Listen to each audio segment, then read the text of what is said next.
Hello, everybody, and welcome to Live Genre Chronicles, the newest era of our critical podcast about the diversity and development of Japanese RPGs. Every once in a while, we gather to discuss an RPG and its place in our understanding of the genre. I'm Val, and like a lot of mothers, I'm not mad, I'm just disappointed.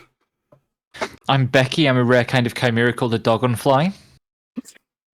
I'm Leroy, and Spank Kitty. God. So, hello everyone. We're going to talk about Mother 3, which is the sequel. Well, I don't know if it's strictly a sequel. It's the follow-up to Earthbound, or Mother 2 as it was known in Japan. Which is notable mainly for the fact that it has not been localized officially, and boy howdy will every fan of it tell you that. Yep. Are people still on that? Like, actually, Yes, for real? I have seen people earnestly going, why didn't they give us Mother 3 at the Nintendo Direct about every time that there is a Nintendo Direct? I'm Thank you, doll.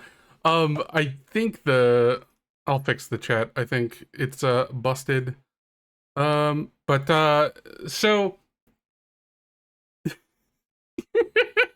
the chat on stream is not working right now. I will fix this. Oh yeah. But it's Stream Elements. That would do it. I'll fix that shortly. Or not. I guess we'll just we're gonna hide the projector today. So Mother 3 is for the Game Boy Advance. It was 12 years after the previous game in the series, Earthbound. And it's hard to describe what exactly the plot is, because so little of the plot actually matters to most of the game. If either of you want to take a crack at describing the overview, go for it. So there's a family which, like, Dust is the dad, right? Flint's the dad. Flint is the dad. That's right. I meant Flint, but I got the names wrong. It's okay. Flint, the wife whose name begins with N. Inawa. And then Hinawa. And then Klaus and Lucas. And at the start of the game, a disaster results in the death of Hinawa. And then the family kind of falls apart because of like loss of the mother is a terrible thing to have happen. And eventually this like the kind of rural, kind of homey village that these people live in starts to be influenced by capitalism. Basically, there's an obviously capitalist coded character who shows up and is trying to push various things, most notably TV, onto the villagers. And the TV is obviously like mentally enslaving people. And so Lucas, I forget why Klaus goes missing. Because Oh wait, sorry? You got this, Val? Yeah, so basically Klaus goes missing because he just gets mad and decides to go hunt down the Drago that took his mom's life, pretty much, and then gets then some things happen. Yeah. And that's like sort of like integrated, I guess, because the reason the animals are going berserk is because the capitalist agents have been making them cooler. That's like word for word what they're saying in the game. They're experimenting on them so they're cooler, and that has caused the animals to like act unnaturally. Yeah. So there's like animal experimentation and stuff going on. And once Klaus has disappeared, shit's real bad, and eventually Lucas ends up going on an adventure to kind of save his family, reunite his family, and encounters various scenarios along the way.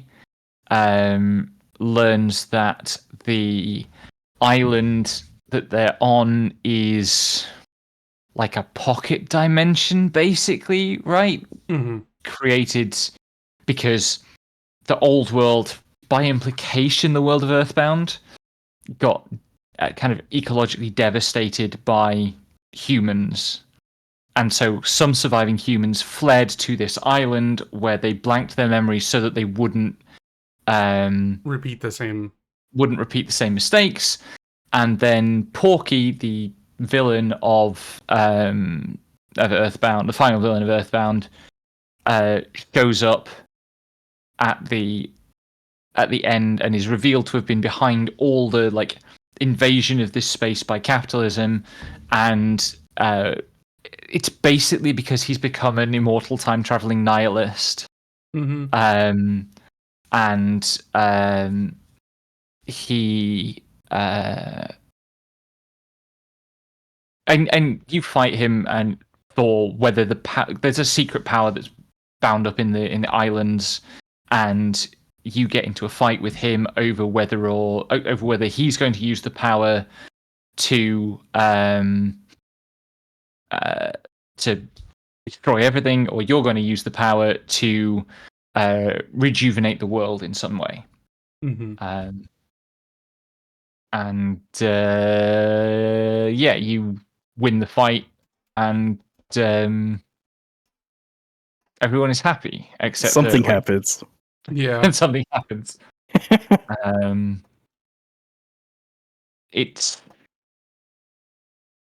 so I don't know if we want to get into like thematic discussion first, but I think it would be we none of us have been hugely happy with it as a thematic construction.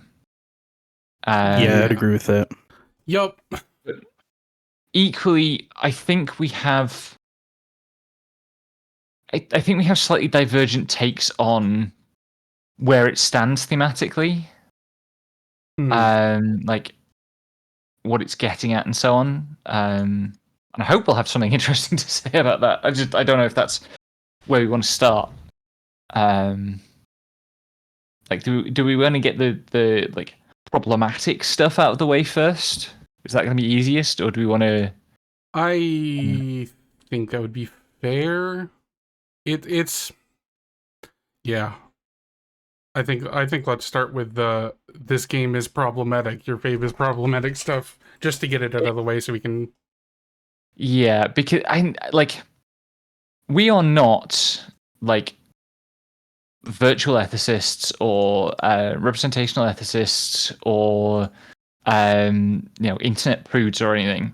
But it has to be said that there's some really unfortunate racial and gender and body type stuff in this game.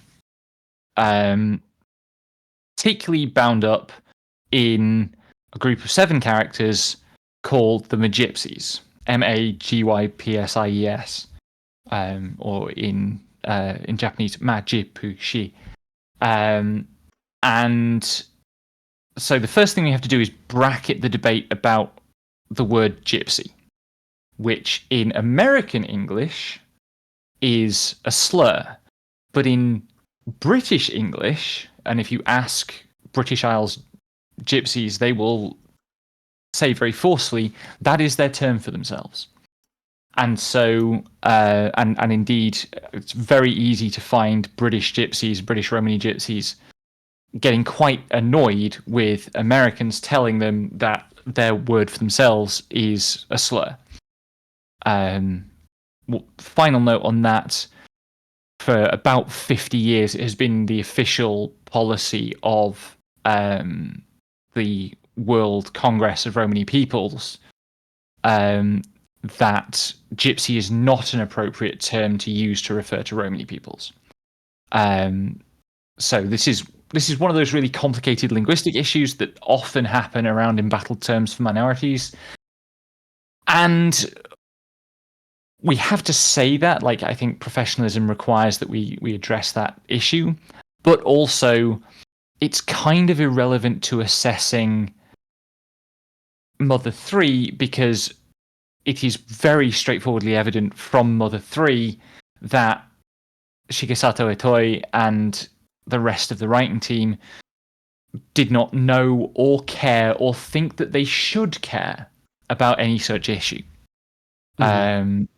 Because, man, do the Magypsy characters just squash together every possible way that representation of marginalized groups can be bad. Because there's the business around their name. They are also Okama archetype characters, which is a Japanese term for mostly male cross-dressers that has sometimes been used as a term of self-identification by Japanese trans women or Japanese drag queens, but has also been much more prevalently used to. It's much more prevalently used as a stigmatizing archetype, and even among those who have self-identified with Okama, it's an out-of-date term in the sense that there is a preferred replacement for it now, which is One, derived from One-san. So they are characters who dress feminine and wear makeup, but also have facial hair, and are presented as flirtatious in a way that is really uncomfortable, given that the protagonist of this game is a child.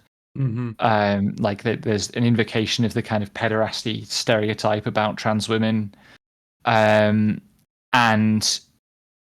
when they die, they leave behind a memento that is a razor and a stick of lipstick, which is at best a little bit tasteless. And they are also the indigenous people of the island who have been tending to its secrets for, countless aeons, and who have to die in order for the colonial settler people, which is the group that Lucas belongs to save their world from the evil capitalist.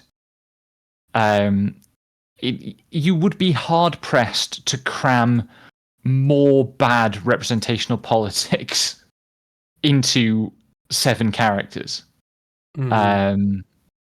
And it's grim to play. It's genuinely, like, as a trans woman,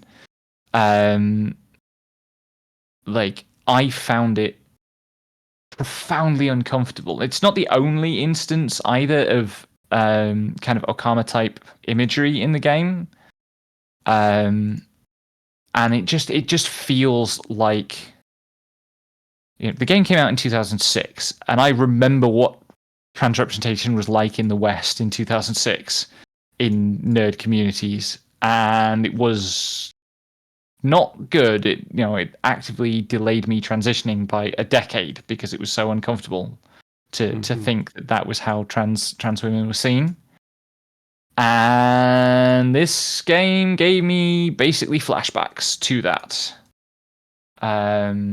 It's profoundly uncomfortable to look at and to engage with, and it just feels thoughtless. It feels like the very common problem of popular nerd media from that time period, of it just doesn't have any conception of the possibility that these could be real people, or that real people could have an emotional investment in it, or an emotional investment in anything. It's got a little bit of that kind of detached noughties kind of cynicism when it comes to representation. Likewise, there's everything to do with, like, body types, and the main villain being a fat kid called Porky. which also doesn't feel great. Well, by volume, the main antagonist is the fat named Facade as well. Mhm. Yeah. Like yes, Forky was inherited, so I'm not going to say excuse it, but it's kind of like, I don't know. They wanted to have this visual signifier from Earthbound, but Facade was their own generation. Yeah, I mean they could have characterized them way differently too, you know. But Facade was like their. Oh, sorry. What are you going to say? What I wanted to challenge was the idea that this was inherited, because it's still like the same lead writer. I know a lot of them had changed over, but like it just I mean, that's strictly from the plot side. The fact that Forky is a fat kid is inherited from Earthbound. Like, I see what you're saying. I mean, it seems like there was this very slight, like, we're going to incorporate Earthbound into this in some way. Yeah. But anyways, what I was really trying to say though is Facade was not inherited, right? Like, this is like okay, we're going to make up a villain, and it's this fat guy who's greedy. It's like, okay, fat guy who's greedy, and also like Arabic in some abstract way in a game that came out coded, right? Yeah. In a game that came out in 2006. Yeah. And like, so we should probably also quickly go over the development of the game, because it was, you know, before it became this cult classic that existed but was never released in English. It was a Mirage game. It was a Ghost. Like, it was announced in the wake of Earthbound. It was in about 90. Hang on, I've got the Wikipedia page. Give me a sec.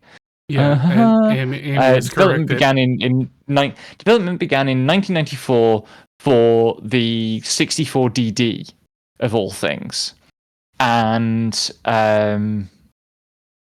like, that development dragged, as everything to do with the 64DD dragged, for 5 years, and then it got cancelled in 2000, and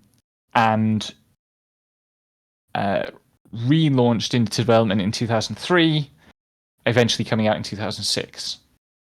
So,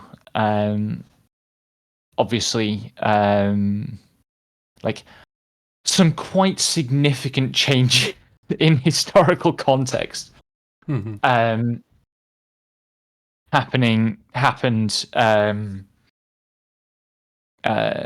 in the intervening time. I do think that, like, that's a key part of why this game ended up the way it did. In terms of, like, in terms of it being a response to Earthbound, like, it really does feel to me like a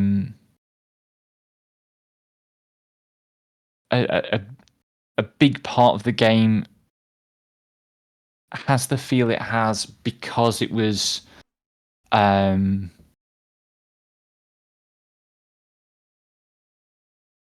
you know, like, let me just get stuck into it, because this is one of the main things I want to talk about. Yeah. Earthbound, for all of its kind of interesting humor around, like, games culture and game design conventions, is very, very conventional in its kind of celebration of a really kind of twee, Charlie Brownish Americana.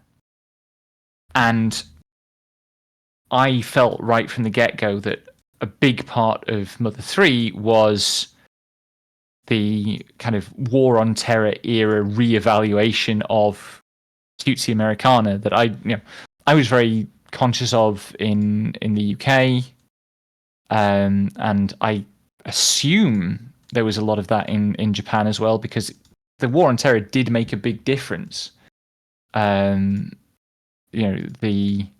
A big chunk of the remilitarization agenda in Japan, for example, got what's the word I'm looking for?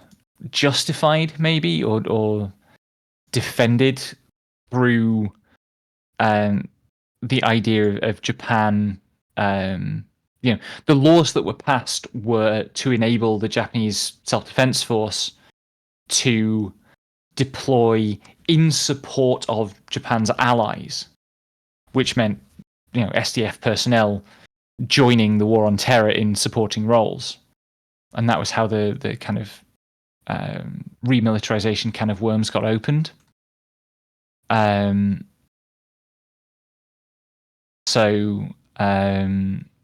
Like that,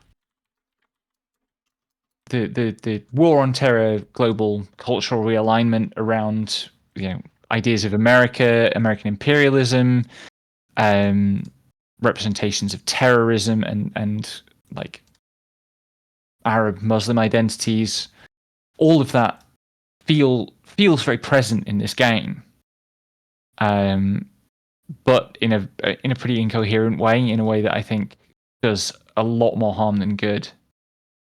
Mm-hmm.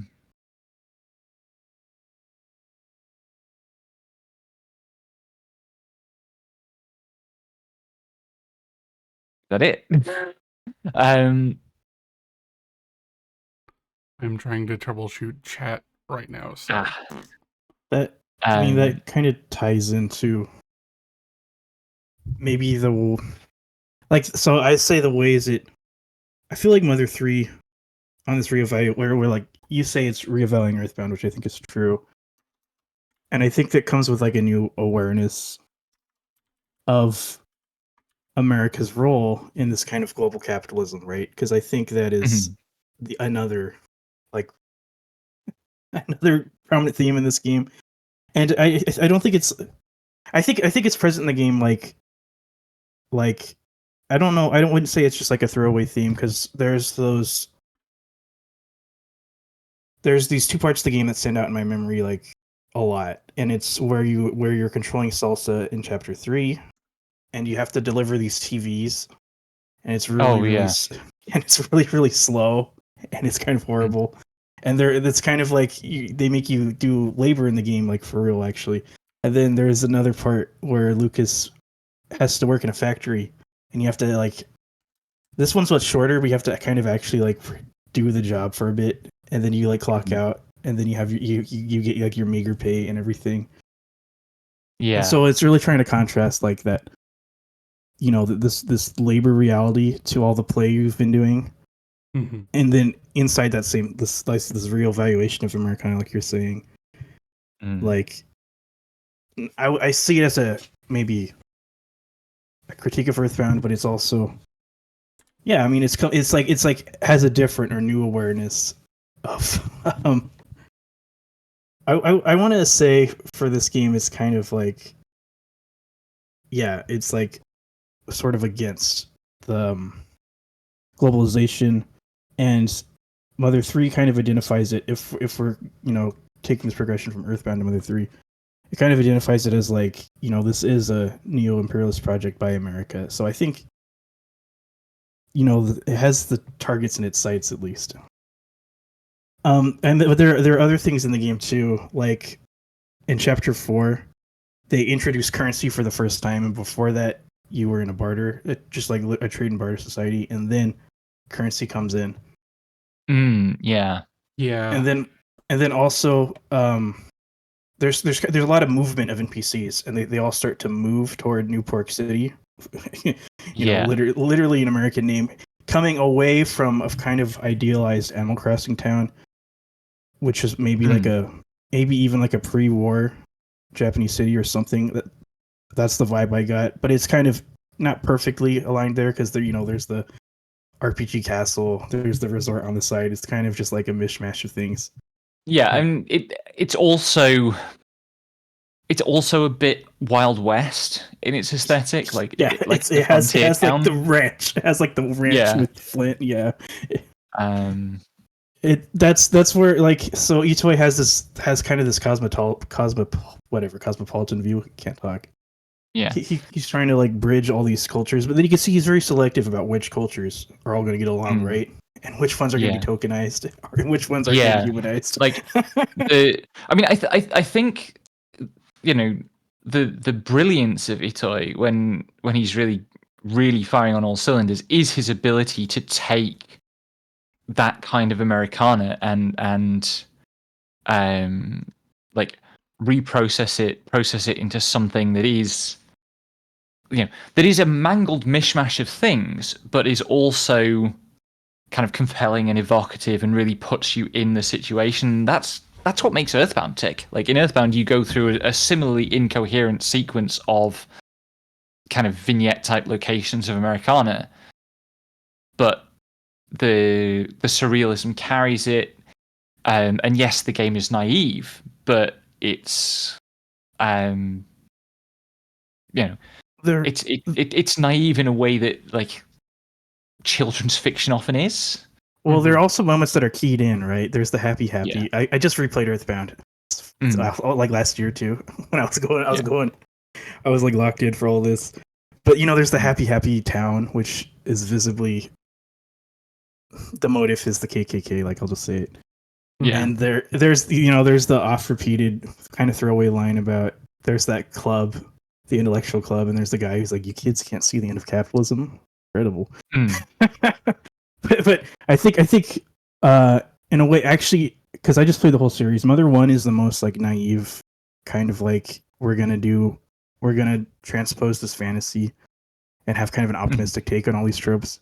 Earthbound 2 kind of introduces like, I don't know, a mixture, or there's a lot of resistance, a lot of contradictions cropping up. So I think it has both.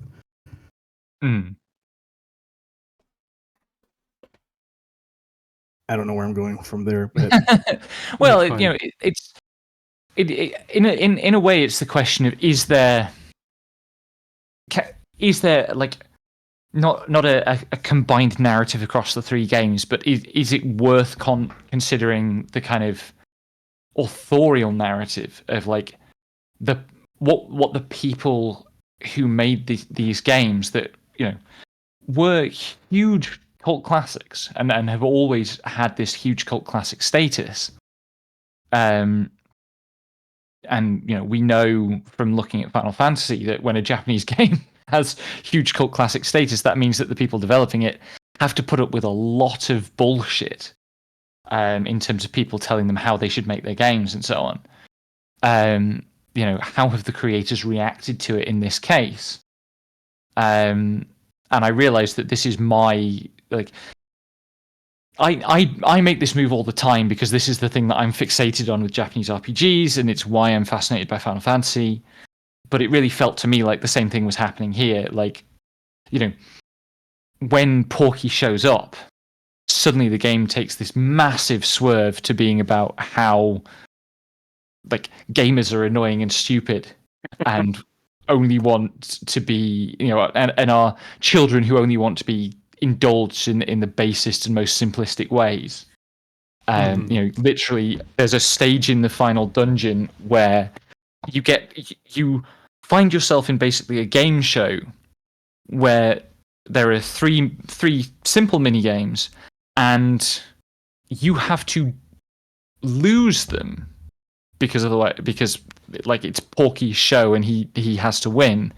But you have to lose them by a really narrow margin.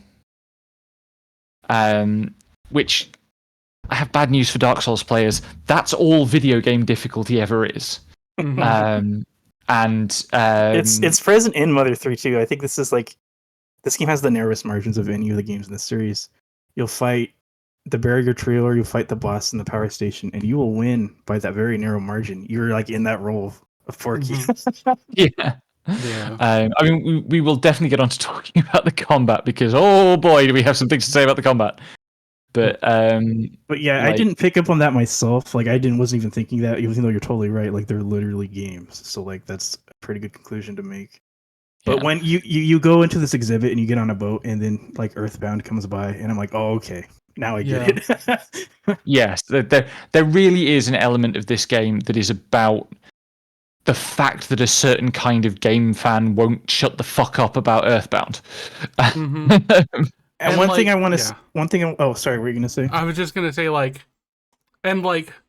Earthbound is good. We all like Earthbound, but yes. we need to.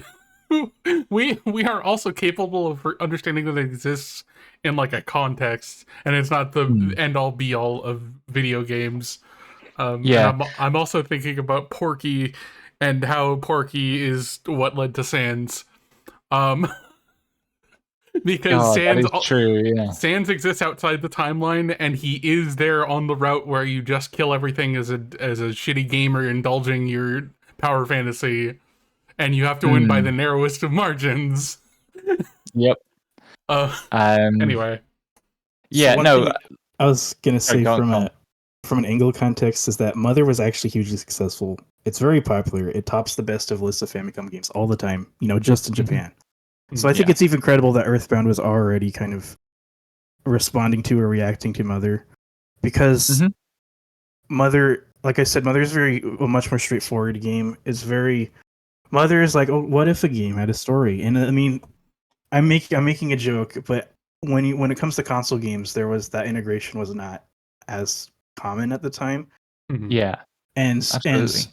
And Mother was kind of writing in a lot of, I would say it draws a lot from manga, and of course I think Hollywood and American comics, I think that's all in there, and it makes just like a very straightforward emotional story that's like about speculative fiction and sci-fi and stuff. And then Earthbound is not that anymore. It's like, it's very bizarre, and where you think it's going, it doesn't go there, and it has like final act turns that had nothing to do with what comes before it and stuff like that. Yeah. So I think, and on some level, the team that carried over from Mother, they didn't want to be boxed in, and they wanted to kind of unpack what they made. And in their case, this time they made it stranger. So it's like Dada almost. They're like, this time it's going to be weird.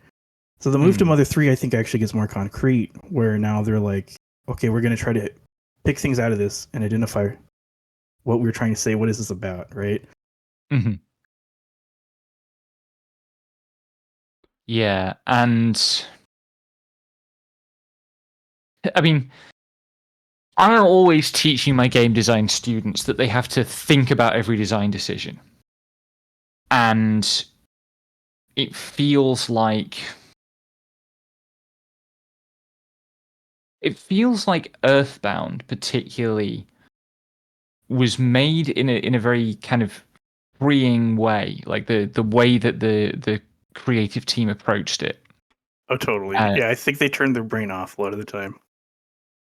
But I mean that I would not put it in quite such stark terms, but yeah, kind of like it not, maybe not they turned their brains off, but that they really trusted to creative instinct. Yeah, I would say it's like automatic writing or automatic art. Like I feel that from it. It's very improvisational. God. Yeah, like what if a wacky thing happened here, and they were just on one, and they came up with a bunch of actually compelling wacky things to happen here. And there are some glaring moments, I think, in Mother 3 where they it's like they're trying to recreate the goofiness, and they just haven't got the vibe. It's going from shit posting with your friends to a corporate account going lol so random at you on Twitter. It is. Yeah, actually, that is exactly the vibe sometimes. Not all the time, but there are some moments that are just like, really? You're just like, this is white girl Lamau, I'm so quirky kind of. The tone can be wild. Like, yeah. I think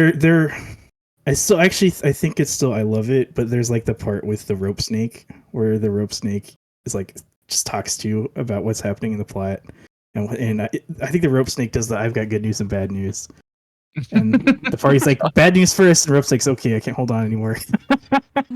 And this was after a very like emotional part where Lucas like finally runs into what the player knows to be his brother, but Lucas doesn't know. Yeah. And then you have this like really, really stupid joke, kind of. I want to say undermining it. In other games, I would feel like, oh, this is anxious, like they don't really trust what they're doing.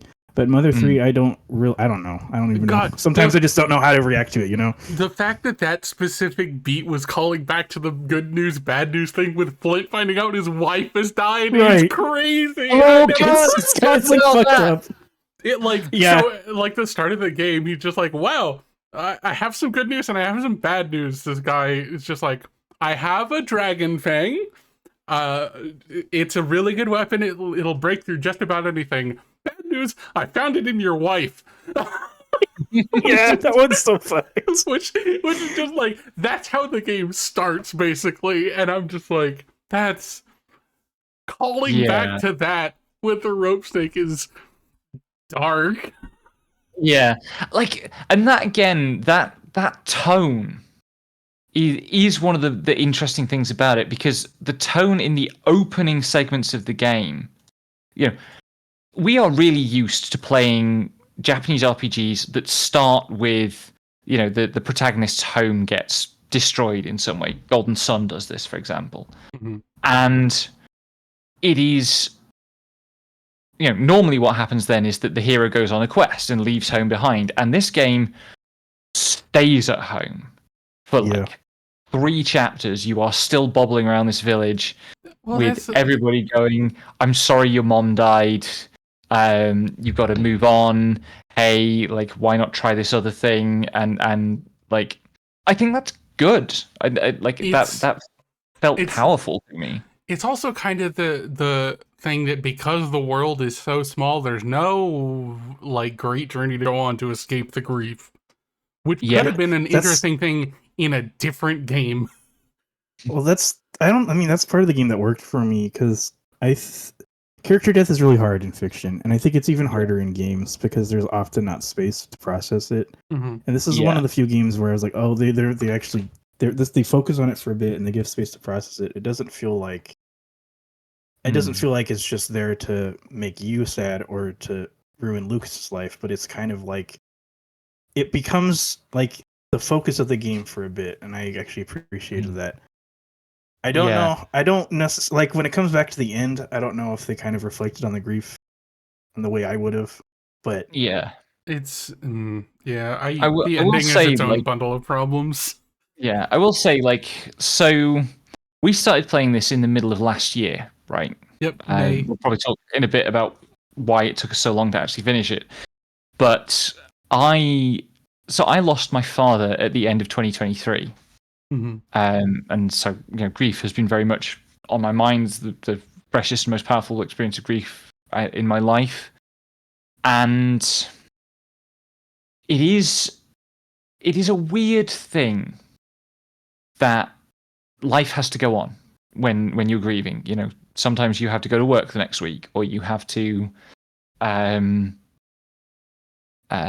you have to like wash the dishes and stuff. And it's like, can't life respect the grief? And it can't. And I think one of the things the game did really well, that really resonated for me, was bringing that out for Lucas. And you're toddling around this village, and people are trying to be nice to you or trying to encourage you to move on. And it's like, what you need is emotional solidarity from people in that situation, which sometimes means leaving you the fuck alone, and sometimes means like only very specific and very carefully chosen kinds of conciliation. Mm-hmm. And like, Lucas doesn't ever lash out about it, but it's a tension through those early chapters. And I've ranted before on our podcasts about how sometimes Japanese games are very unforgiving of grief. And I did appreciate it with this one, that like that's what grief is like. And when very, very recently, I was watching something where Brennan Lee Mulligan was talking about grief. It might have been the wrap up for the Exandria Unlimited Calamity series, in which there's a lot of death. And in that, he talks about how grief and comedy go hand in hand. And the line that sticks with me is, look, some of us are going to have to poop the day that our parents or loved ones die. And for a while, Mother 3 has that, I think. Yeah. To me, it had that. It had that, like, this is still going to be an absurd, quirky game, and there's going to be a grieving character, and it's going to be uncomfortable, but it's also going to be funny, and there's something very human about that. But then it wants to also be like a mother game, which means a kind of deconstruction of Dragon Quest. And it wants to be all these other things.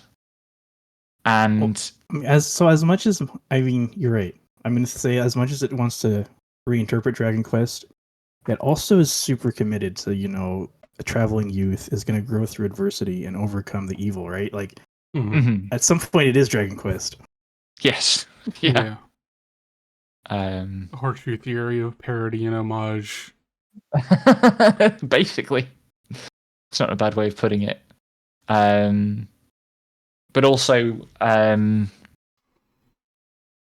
yeah, like in a way, Earthbound kind of used up all the powder on that being about Dragon Quest front, because there's only so much you can say about Dragon Quest.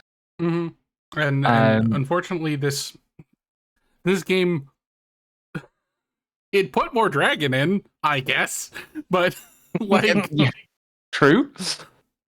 Not that you ever see one, but yeah, I mean that's actually really quite a distinctive thing to me. Is like in chapter 7, suddenly they reveal that these islands are built on the back of a sleeping dragon, and you and the enemy are competing to see who can be the one to wake the dragon up. And the dragon does get woken up, and it never appears at all.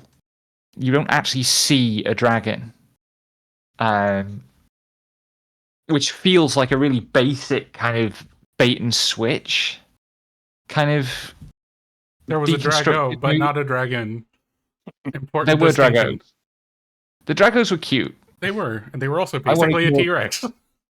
I wanted more about the Dragos. Yeah. That's something that I feel is like a little bit Itoi showing his age, but not in a bad way. Because lately, my thing lately has been reading old manga and comics almost exclusively, and then I've been comparing him to like 80s and 90s games, and there's a lot of similarities there, because that's like the pop media that came, like that's the direct precedent, I guess. Yeah. And the speculation is like Flim Flam. It's wishy-washy. It's not fully said. It's there to like make you imagine, generate your imagination. And I think it actually kind of comes back to the plot in a cool way, because the resolution of the game is this. It's, you know, it says it's like whatever Lucas believes in his heart is what the world's going to be, but it's also, I guess, you know, it's this power of imagination or speculation that's going to make a change in the world. And I find that optimistic, because that kind of creativity or imagination is also what can drive like political change. Yeah. But it's also like when the needle actually gets pulled, when Lucas, when you win the game and Lucas gains the power to be the one who is going to like tap the dragon's power and reshape the world, what you actually see on screen is an apocalypse happening. You see. Yeah, that's true. I guess I can't. You see the apocalypse happening and nothing else, because it cuts to a black screen where you have to walk around for the same exact diegetic setup happens in Standstill Girl, which was covered on an old side podcast here on World Revolution. Yeah, and in Standstill Girl, they make it explicit, like it fades to black because the whole world was destroyed. I feel kind of personal about this, because even before I finished Mother 3, I just put out my own RPG called The Ballad of Swishy. And spoilers for that game, but I do a very similar ending to Mother 3. I think my ending is way better. But that's kind of why I noticed it. I latched onto it. I'm like, oh, this is pretty cool. Like, this is kind of like, yeah. I think in Mother 3's case, I actually do think it's supposed to be ambiguous, because Itoi's thing is passing it back to the spectator. So Itoi's like you get to imagine the future rather than an apocalypse happened. Although I don't feel it's super convincing because like I don't know if the game is really about that. Yeah, there is a moment in the ending where the game just directly turns to you and addresses you and is like, "Hey, I wish you the best for your life and for the world you create." And it's like, Earthbound could get away with that shit because Earthbound did a lot of it, and in this, it's literally just it's the greatest hits album problem, right? It's you name your favorite thing at the start of the game, and that becomes the name of your magic spell. Yeah, you've seen it before, right? Yeah, and you and then right at the end, and it asks you to input your player name, which is not Lucas's name, but the person actually behind the controller. Yeah. There's also like, then at the end it calls out to you by that name. Isn't there also like it asks you what your favorite food is, and that's what everything is flavored like when you get to New Pork City? Like, yeah, I think that's right. Porky, please. So I actually have like a very specific critique now for the ending though, because they like go as far as to identify like, so I'm saying all this stuff about like imaginative change is super cool. What the game does is the game identifies a fulcrum for Lucas. The game says, you know, it's the parents' unconditional love for their children that allows Lucas to overcome this, and then it's like the emotional thing that Lucas receives before he pulls on the needle. So the game makes this big gesture of returning to the family and returning to this like super tight, also like I want to say recent 1950s, 60s kind of social order, and it's saying like we need to return here, we need to fix this, and then you get that. That's at least that's the way I interpreted the ending there, and I was like, oh god, this doesn't work for me because I don't have that. I don't believe in it. Yeah. Yes, there's a. It really does come back to a super normative core of like family goods. Family good. Family good. You know, I'm suspicious enough of in a Western context, in a Japanese context, with everything that we know about like what life is like in a Japanese high school and the pressure that Japanese kids are under is like that's horrific. Yeah, it is horrific. The just me nitpicking the ending as well in a little way, like before you actually do have Lucas pull the needle, it's just like your life and the lives of everyone who believes in you. Will you stake everything and pull the needle? And it makes you choose yes or no, and it literally doesn't matter. And it's just like, okay, sure. Yeah, that was strange because I said no for both, and I was just like, no, and I didn't really know how to think through that when I refused and still did it. It's like strange. My reaction to that was, wow, Near Gestalt is one of the greatest video games of all time because it actually makes you risk something about you. Yeah. Which is your save file in your time to go through with something. But I didn't play around with that at all because I literally only finished this game 3 hours ago. Yeah. Yeah, no, I didn't mess around with it. I was just reading the guide, and it was just like, yes or no, it does not matter what you answer. God. I mean, we have played games, to be clear, we have played games that had superficial dialogue choices, you know, where it doesn't matter, and some of those were fine if the dialogue choices were well enough written. Yeah. But this ain't it. This is not it. Especially not after the final fight. It's such a slog. Yes. Yeah, the climactic sequence. So I think, on record as a big fan of games occasionally making you sit there and wait for things to happen. Like, I like it when a game says, no, you can be patient about this. But my fucking god, does this game overplay that hand? Yeah. Like, you know, really long, like comically long hallway is a beloved genre of JRPG joke. and I never thought I would get sick of it, and I got sick of it in this game.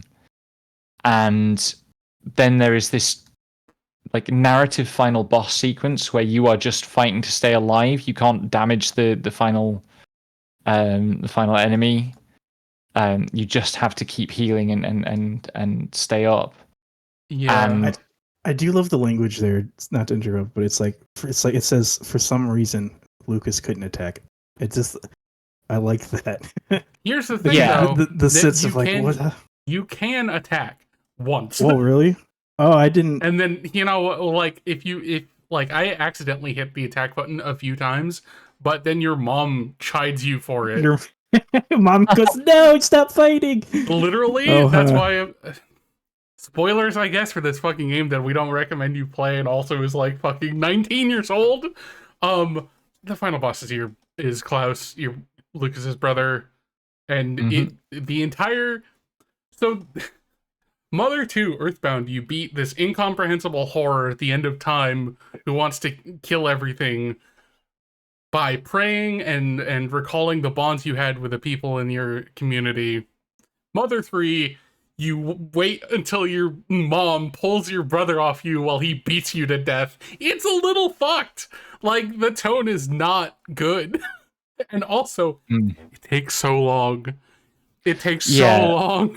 I'll say on a craft level, I loved that fight, but on a narrative level, I just wasn't buying into it. I think the thing is, it takes like 3 or 4 of Klaus's turns for every step. If I was doing it, I would have made it longer. I'd like, nope. I know you would. And then and it's not just the turn count. So like, you do your defensive action, your healing action, whatever it is, and then Klaus attacks you, and that you go back and forth a bunch, and then periodically it will fade out, and you'll hear the voice of your parents kind of calling out to Klaus and trying to get him to remember who he is and so on. And like, just the fade out and the speed of the text of the voices from the parents is so slow. And I'm not even sure why. Because, like, it's not like they are... I mean, the first couple of times they're, like, struggling to get through, but most of it, they're like, shouting and pleading. It's not the kind of dialogue that would be slow, that would be especially slow if uttered in real life. Mm-hmm.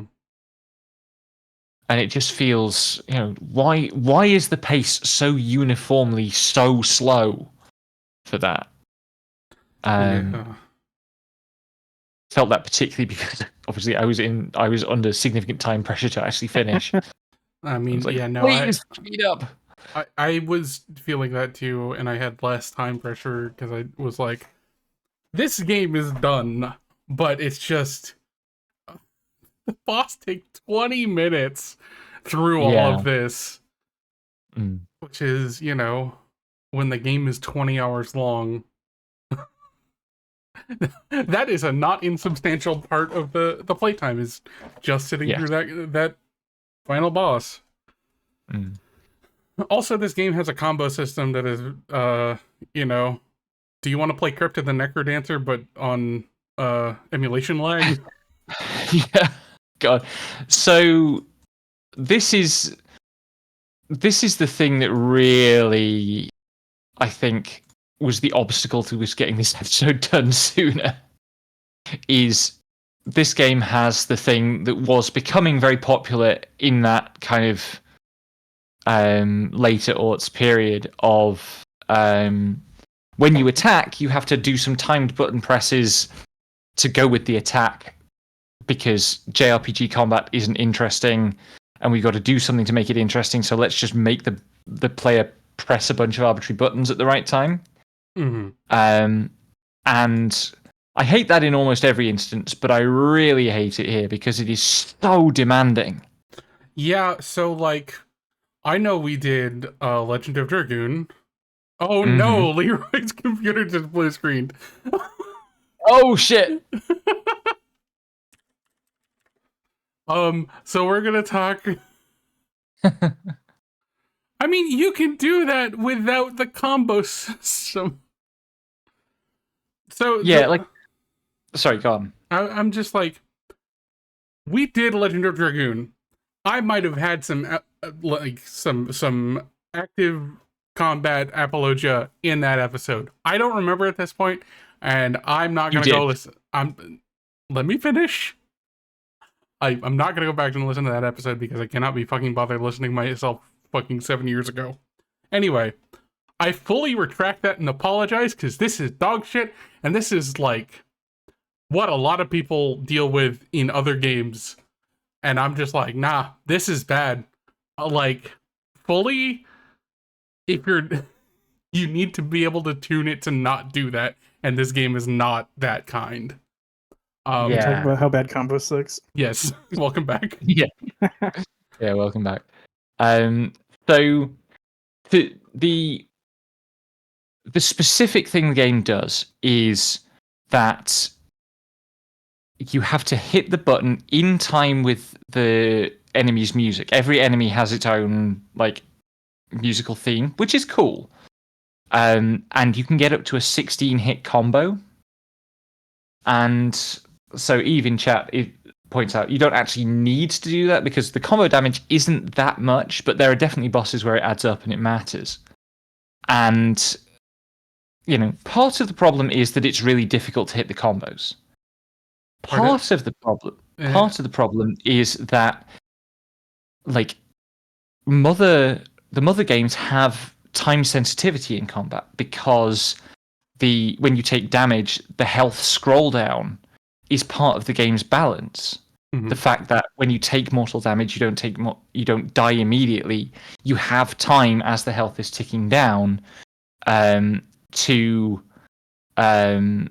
take action to try to keep yourself alive. And the combos massively delay that. If you think about it as it's 16 hits. If you say, those are in time with the music, they're at an average, let's say the average BPM is probably around 120 because it usually is. That means you're talking about 8 seconds. Yeah. Also, just like even the main difference in like thresholds is going to be like even at that, it's just like, okay, if you get 4 hits, that's still 2 seconds when your HP is rolling down.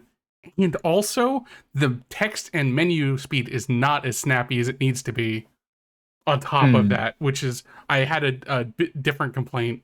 But yeah. Have we said it's on the D press instead of the press too, which is completely just like wild. Yeah, it's not. It's the half A press situation. It's timed when you let go of the button. That's when it accepts the input, and the input window gets tighter throughout the combo. Yeah. It's already really tight, but it'll just make it until it's frame perfect at the end. Yeah, I didn't stand a fucking chance. Yeah, all that and its emulator lag. Like there is no way to get it working 100% accurate on emulator. I honestly, it is not accurate no matter where you play it. I have a conspiracy. I think it's only accurate on the original. I think it's only accurate on the original GBA because I was playing it on different devices, and every single time I had to do different timing, and I was like, "What?" Yeah, I'll be for real. I spent a long time on this. I spent like 4 or 5 hours, 6 hours just learning how to do combo. I don't do that though. It's a waste of time. Yeah, I mean, I was I had a smug moment because I came back after 9 months and I could do a 16 combo. I was like, "Ooh, didn't forget," but why? I'm not. That skill is complete. Yeah. It's like useless skill. Yeah, and then we just put a cheat code in to get auto 9 hits, and even then it's kind of just like, okay, time to mash. I mean, the game wasn't about music. It wasn't about heartbeats. It wasn't about this stuff. It's just they just threw that one on there. Yeah, yeah. And it kind of ruined combat for me until I was just like, fucking yeah, no, let's just cheat that out. Which I'm glad I did for Becky's sake as well. Yes, yeah, 100%. Mechanically, this game was not for me at all. Yeah, because like even aside from that, it's like an Earthbound ROM hack. There's nothing like new or fancy about most of it. Dusser's Thief tools are fun, but like the big quote unquote addition is there's a lot of new buffs and debuffs, slightly more than original Mother. and it's like that's not exciting. That's like what everyone has done since Earthbound. You know. Yeah. Yeah. I think it's fun. Don't get me wrong, but it's not like whoa. Yeah, and the addition of the sheer number of status effects, and then every status effect having its own curative item, but you only can carry like 16, 20 items, including your active equipment, means your inventory gets so clogged so easily. Yeah, either that or you just hang out near a fucking hot spring and don't fight anything that can give you a status effect while you run through. Yeah. And then, like, at the end of the game, it's just like, okay, do you have secret herbs? Do you have, like, the revive items? Because those will cure your statuses, too. And it's like, okay. Yeah. The balance and pacing is just really, really janky. Also, like, I don't know what was going on, but, like, the guide I was using was just like, oh, yeah, you should give your dog food items so that your dog can do healing. And I'm just like, my dog keeps eating the food. What are you talking about? It genuinely would not heal any other party member. It just ate the food itself. And I'm just like, this dog really? is... Yes. Consistently. I don't know what was going on with that, but I just lost an item user. That's weird. I wonder if that's some like emulator like because that's a super rare event. Like, it's not supposed to happen very often. It's so consistent for me, and I just so don't yeah. know. I wonder if your emulator was like messed up and hitting that timing every time. I don't know. Because I saw that one time. I actually used Boney as my healer too, because Boney's super cool and super fast. Yeah, no. Yeah, I consistently. I'm sorry. That is hilarious. This is my luck. This is my gamer luck. Dog just eats all the food. The one time your gamer luck has ever let you down, it's Boney eating all your food. I got weird luck with dogs. That is true. That is very true. Wankoi. Shut up. That's a joke for me and Val only. I'm gonna punch you. God damn it. Anyway. Yeah, no, it's just... The reason why it took 9 months is because it's Mother. The other reason it took 9 months is because it's just kind of not all that fun to play. The tuning on the first 4 chapters is not great. And figuring out that we could do the combo cheat to kind of make that happen for me and Becky didn't happen until we were already kind of worn out on figuring that out. I had some resistance too, but of course I had the opposite feeling. I was like, man, this crap's too polished. Like I'm just a little bit tired of like the super curated RPG experience where you walk down the little path and then you fight like the perfectly numbered tuned guys until you're the exact level to fight the guy. Like sometimes I just don't feel like doing that, you know. You're gonna have fun with our next game because that game is not play tested at all. The thing for me is there's just like no sense of surprise. There's no sense of like figuring out what's going on. It's gonna be what happened last time, and that starts to get old.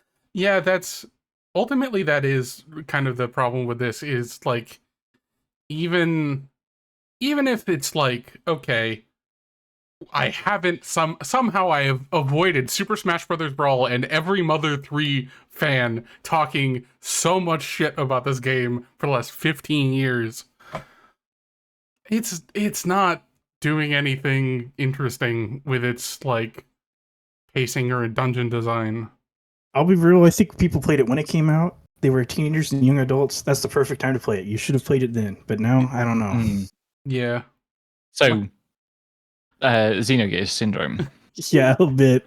Yeah. Like I enjoyed the game because I love the first 2 Mother games, and this one is still enough like it. Like I have to pick out a whole bunch of stuff I liked and say I like this, and then kind of put the rest to the side, right? So I still enjoyed my time, but it's not like it's not like I enjoyed all of it, you know. So yeah. Meanwhile, I'm just sitting over here like maybe I should play that old Toby Fox ROM hack and get called a slur by the final boss. I do want to play that too. I have it downloaded somewhere. Good. But yeah, I'm with Leroy. I enjoyed when the game was just being an RPG, because I don't have Leroy's disillusionment with the formula side of things. When the game just settled down and just was an RPG for a bit, I enjoyed it quite a lot. The Earthbound recipe is still a really effective execution of that old SNES formula of you have to do the crunchy stuff. You have to manage your resources. There's a lot of meat and potatoes kind of decision making around, can I afford to do this fight just by mashing attack, or do I need to? Is there an advantage to be gained by spending a more limited resource? And the dungeons are competently designed Japanese RPG dungeons and so on. Yeah, the number crunch is perfect. Yeah, it is. That kind of later SNES era kind of stuff where the formulas were pretty well worked out. But it was so hard to get enthused about playing it. mm-hmm. Especially because of just how long that opening section drags on, being kind of cutely not an RPG for a game that by the final act has fully committed to just being Dragon Quest again. There's a whole bunch of time at the start that it spends going, we're not Dragon Quest, look at how we're doing all the things Dragon Quest doesn't do. Which wasn't even true at that point, because that's 2006. When did Dragon Quest 8 come out? 2000 something? 2004. There we go. And it's just yeah. This is. Did I get that right? Yes. Yes. November 2004. Hell, it was out in November 2005 in America. So I had the Japanese release date for some reason. Yeah. I mean, you were right though. For the relevant parties, this wasn't even true when this came out. So yeah, the fact that it is so teehee, we're not like those other Dragon Quests is. yeah. If I was totally right, Dragon Quest is already looking back at Dragon Quest. Mm-hmm.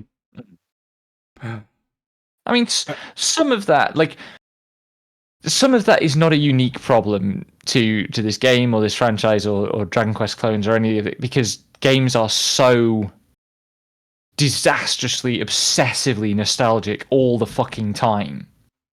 Or in a generous way, you could say they're metatextual, but yeah, you're still right. No.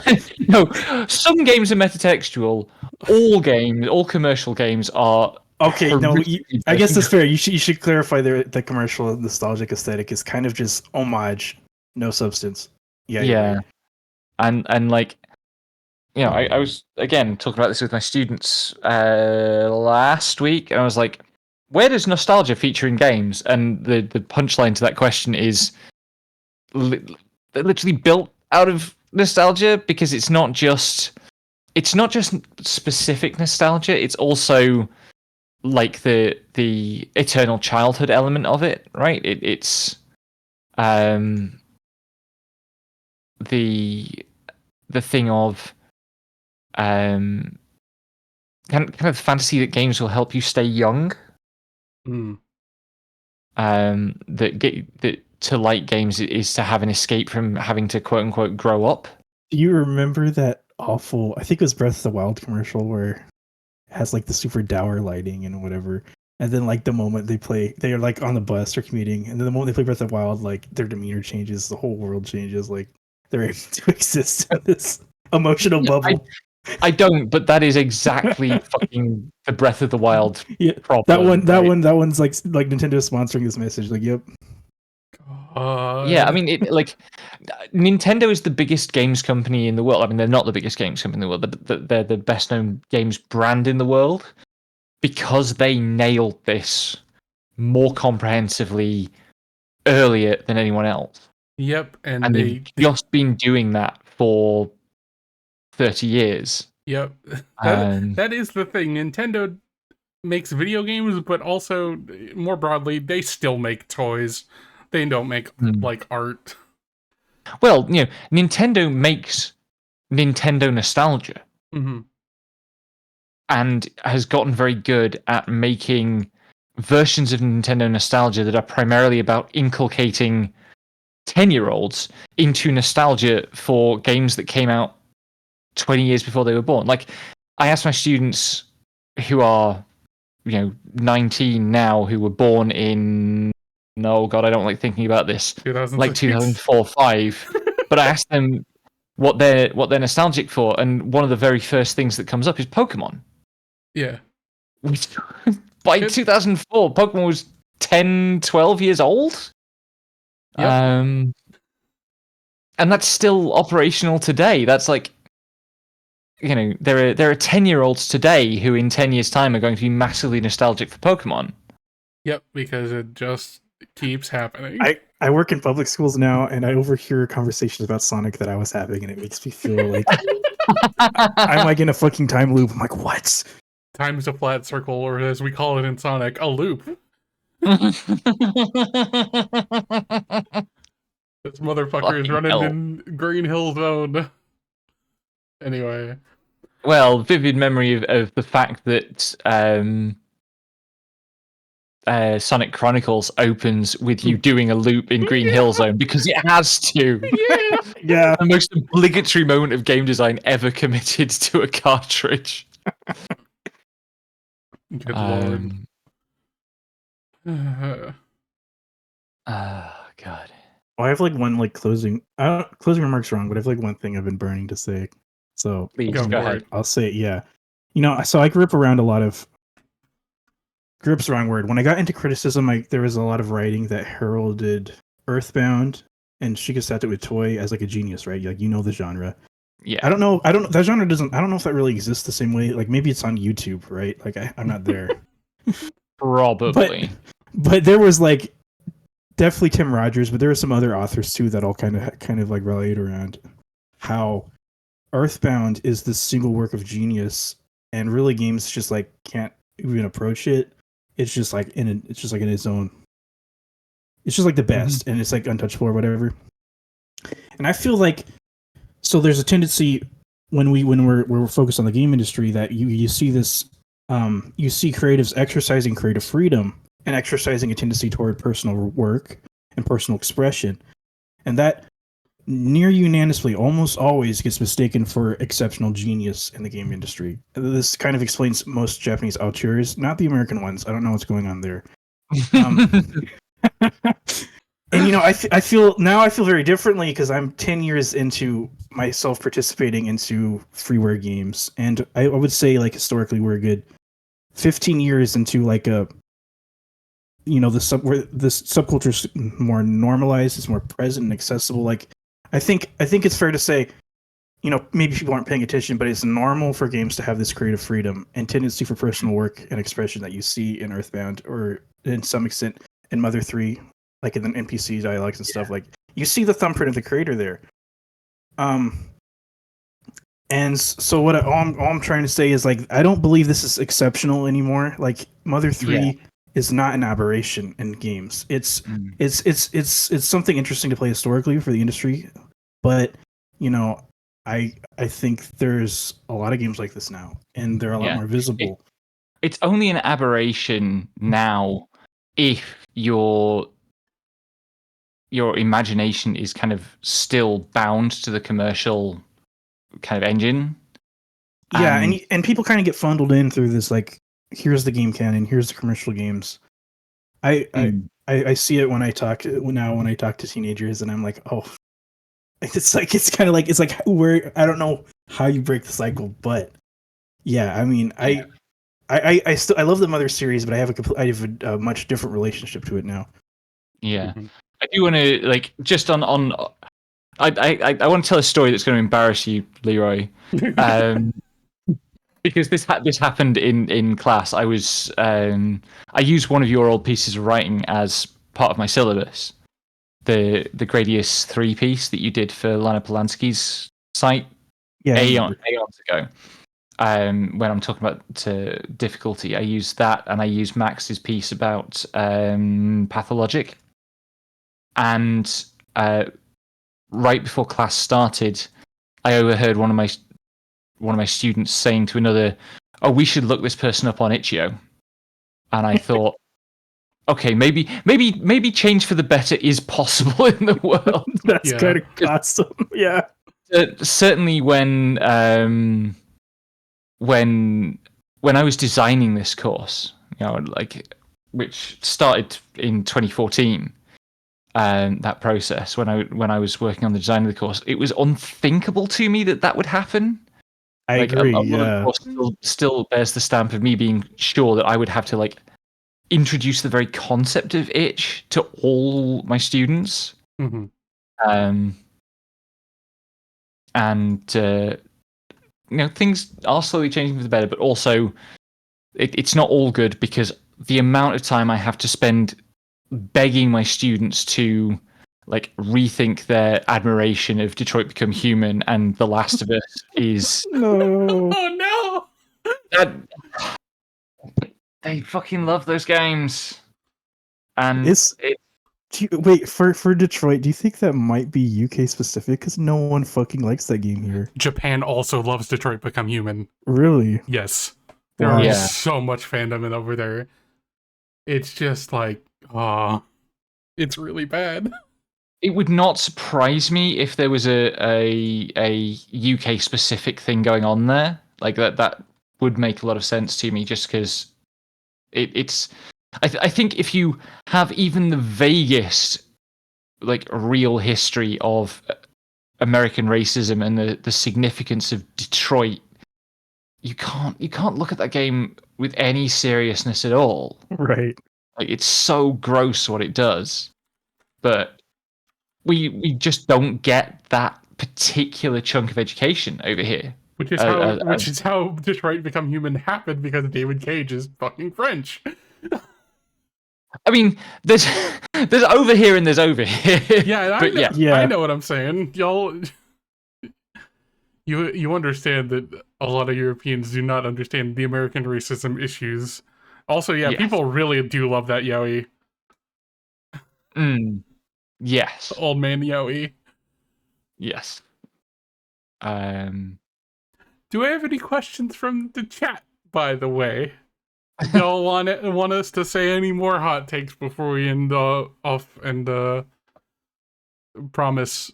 Yeah, Japan doesn't get about the next episode. Japan doesn't always get it either. See Mega Man Battle Network 2. Yeah, that is correct. See also the in the indistinguishably indigenous / something else that is the random. What should you play instead of Mother 3? Anything. Undertale. Fuck it. I'll say that. Play Undertale. It's a better use of your time than Mother 3, but also Earthbound. Like, Yeah. That reminds me, people have this like, oh, it's an Earthbound inspired indie game, but almost none of those games are like Earthbound. But you know what they are like? They're a lot like Mother 3. Yeah. Derogatory. That's interesting, but yeah, I see what you mean. Yeah. Yeah. But yeah, like the plague of JRPG inspired is particularly intense when it comes to All Matters Mother franchise. See, like the whole Mortis Ghost thing, for example. Don't worry. Anyway, yeah, my like, honestly, Undertale. So here's the thing. This has been available for 19 years. About 2 years less than that in English, I think. And I've been vaguely thinking about playing Mother 3 since about 2012, 2013, because people wouldn't shut up about it then either. And it just kept going. It has gone for that long, and I want my time and respect back. Yeah, like the cult status of the game is a really remarkable thing.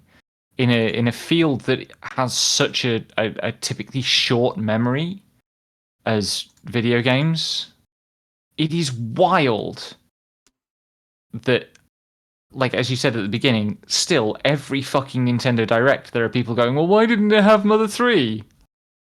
Yeah. It's between that and Silksong for most GIF, annoying. it's not going to. They're not going to localize Mother 3. You piece of shit weeb. Because I mean, there's no way they're going to localize this. Like the Nintendo today release a game that has this politics. Yeah. It like, and besides that, there's no money in it. Yeah. They would have to do a whole like Earthbound collection. I don't think they even want to really a full touch remake that. like they did for Link's Awakening, which I don't think they're gonna do for that either. But Becky's also right. that like, would be an I think atrocity if they did if they like a high quality graphics remake of the Mother trilogy would be abysmal. Yeah. Personally, there's a reason it took 9 months to play this game, and I regret the 20 hours I spent on it and the several more I spent worrying about having the contrarian opinion against this fandom that is going to probably haunt me. Like Suikoden fans will like, oh, they didn't like Mother 3. How dare they have an opinion that isn't the cult? It's just like, this is the single most disappointing game on the fucking list for what we've covered on this show or the past show so far, which is just like, nah. I'd rather have Toby Fox's Earthbound hat call me a slur and then drop Megalovania in my lap than deal with the Magypsies. I guess for me, I'm just such a huge fan of the other Mother games that I liked seeing how Itoi imagined those games. And the second thing is my favorite thing in RPGs is talking to NPCs, and they got NPCs in this game, let me tell you. So I still had fun with it, but yeah, it's a mixed bag for me. I actually talked a lot more to NPCs in this game than I do in most, because I really got lost and struggled to know where I was supposed to go a lot. One thing that is genuinely like old fashioned about it is how little guidance it gives you about where to go sometimes. Like sometimes it'll do the modern thing, the contemporary thing of like, you've got a map and it'll draw a big circle on the map saying go here. But sometimes it just doesn't do that. Yeah, sometimes they have to resort to you getting a call from the same guy like 4 times going, so this is the way you go to get to the factory, right? Help! I'm lost. I'm gonna repeat the directions to you, and you can confirm whether or not that's right, even though you're not the person I'm trying to talk to. Yeah. So like, okay. That part is funny though. It is funny, but also maybe not helpful, but funny. Yeah. I mean, yeah. I wish Kumataro was in a better game. Is the thing. But yeah. Mother 3, everyone.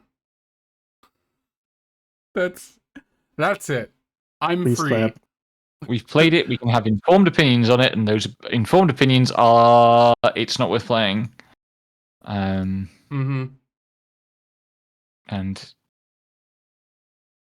depending on what things trigger your gender dysphoria, it might be a really good idea to avoid it. Yep. Yeah, the thing with the Magypsies is just like, if you're really, really optimistic, this is a quote-unquote sympathetic portrayal of trans people. If you're not, like, I went and read a screenshot LP from Something Awful, because fairly reasonable most of the time, and they were just misgendering every Magypsy on screen, and also Facade. Yeah, the guide that I used, like, the first couple of times it was talking about a gypsy, it did like he, she, it, and then was like, yeah, I'm just going to call all these guys he. Wow. Like, again, it's that 2006 thing. Yeah, you know? well, it makes me think of like Rocky Horror Show. Did I get that right? Gosh, I can't even remember how to Rocky say Horror it. Picture Show. Yeah, Rocky Horror Picture Show. And some people have like this really strong relationship to that camp, but like, I mean, I'm not giving Ichoi the card, right? Like, I don't think he gets to do it. No, he doesn't get to say it. He does not get to say it. And second, I need to check date. La la la la la. There's also a bit where you're tripping the shit off of mushrooms, like you were just tripping balls, and everything looks wrong. And that's the only way that any of the that is the only way that any of the Magypsies look like the pretty girls that they say they are. And I'm just like, yeah, no. Yeah. The date I was checking is when did Tokyo Godfathers come out? Because that has like one of the best depictions of a trans woman in like premier Japanese media. And that was 2003. No excuses. So yeah. I mean, not no excuses, because one of the things that makes Tokyo Godfathers so special is that there's nothing else like it. For all that it's an amazing film, Fewer excuses. It was not like a transformative success in the way that it absolutely deserved to be. No, the episode title is going to be Fullmental Arsonist Motherhood. Sorry. That's the only thing I want to name it. Anyway, this has been us talking about Mother 3. Next time we get back to this, we're going to be talking about Dragon's Dogma Dark Arisen. Have I even bought that yet? You have. Pretty sure you have. It's gonna be a thing. Yeah, you have. I do. It was like $5. Yes. Yeah, Dragon's Dogma is a game I played in like 2014, 2015. I wrote a thing on it. Becky apparently loved it. I didn't hear about that for 7 more years. I wrote an article mere months later in which in the first paragraph it says, "This is one of my favorite pieces of critical writing I've ever read." And that message was actually you just let your brain demons beat me. And now you beat my brain. This is fine. Anyway, somebody's got to. Anyway, thanks for coming by. You can find us on Blue Sky at notreallygender.bluesky.social. We also have a Discord, which most of you are from. So I hope you enjoyed, and until next time, take care.